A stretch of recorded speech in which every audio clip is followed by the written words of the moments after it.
Welcome to Church Words, where we calmly reflect and ground ourselves in the oneness and meaning of our spirit persons, expanding our vocabulary and thus our effervescence. Okay, I don't even know if that made sense, but I'm kind of digging the vibe, so we're just going to roll with it. Welcome to Church Words.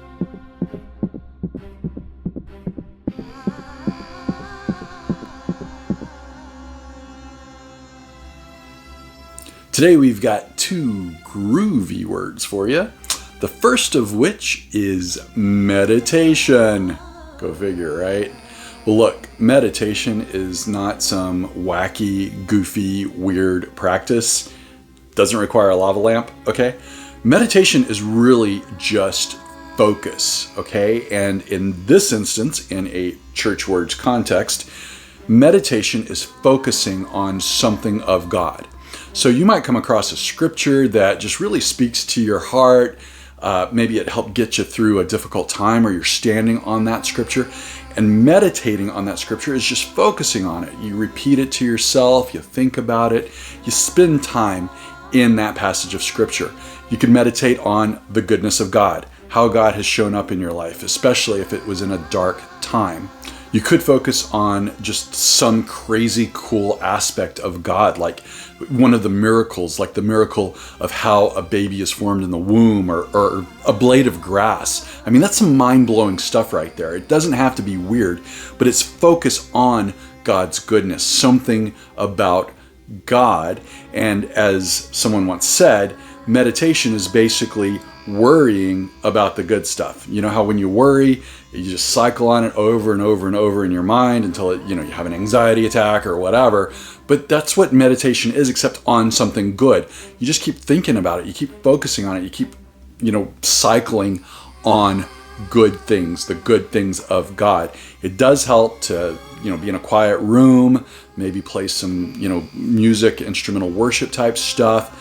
Really get yourself engaged in that, because what happens when you meditate is your mind is going to want to go different directions. The enemy is going to want to throw different stuff at you and try to distract you. But meditation, the focus on something of God, the focus on His Word, the focus on His goodness, the focus on His miracles, things like that. That's meditation.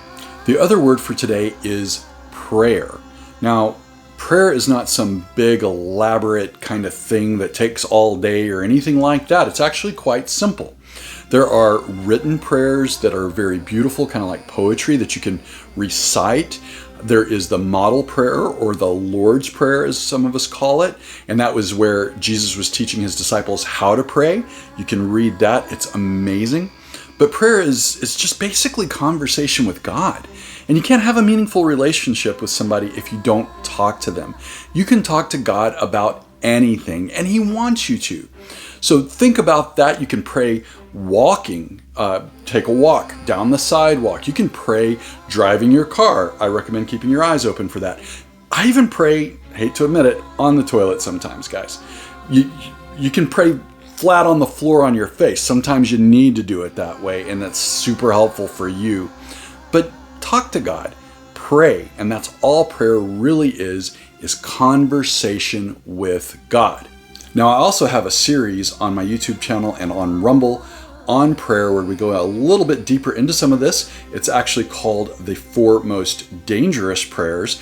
And yes, the prayers that I talk about in that video series are dangerous. It's kind of a challenge to you to pray some things that may take you out of your comfort zone just a little. I also go into much more detail on prayer and meditation and a lot more topics in my book, The Way of the Christian Samurai. Check it out on Amazon in both paperback and Kindle formats.